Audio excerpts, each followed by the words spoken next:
partner in life, in work. He was older than Bess by a few years, was already managing his late father's farm at Windmill Farm, was solid and generous and accepting of Bess's timorous nature.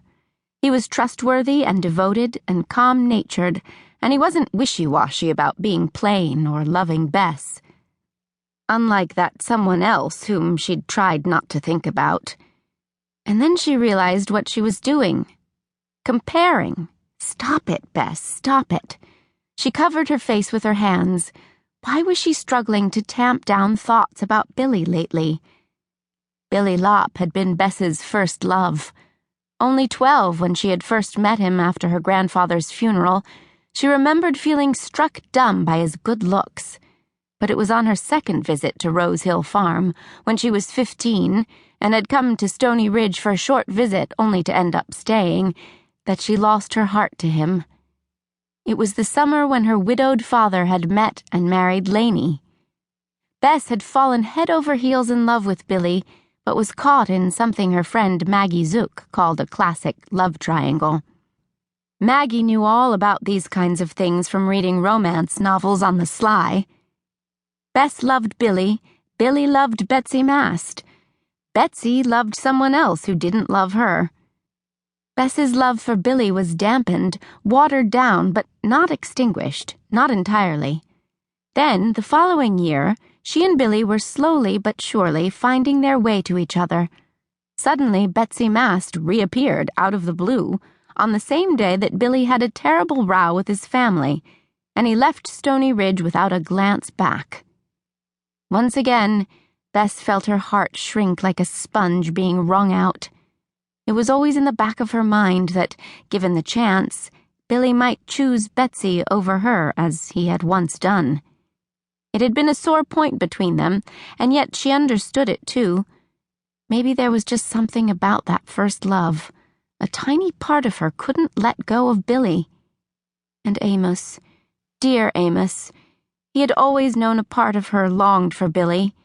He courted her patiently and persistently, all the while his dark brown eyes would search her face, trying to see into her heart.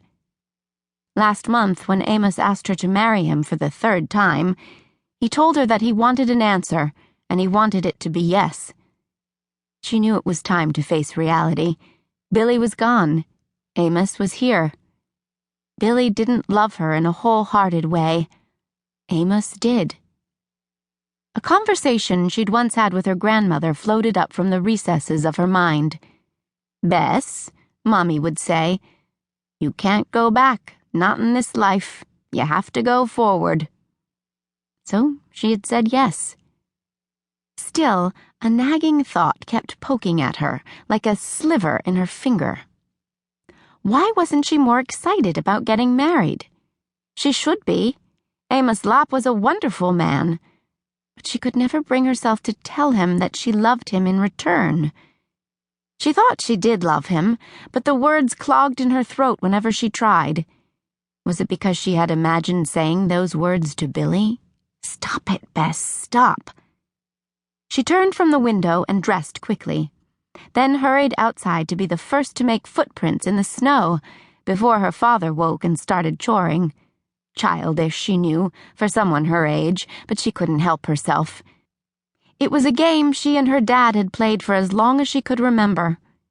Laney, her dad's wife, only smiled and rolled her eyes at their silly traditions.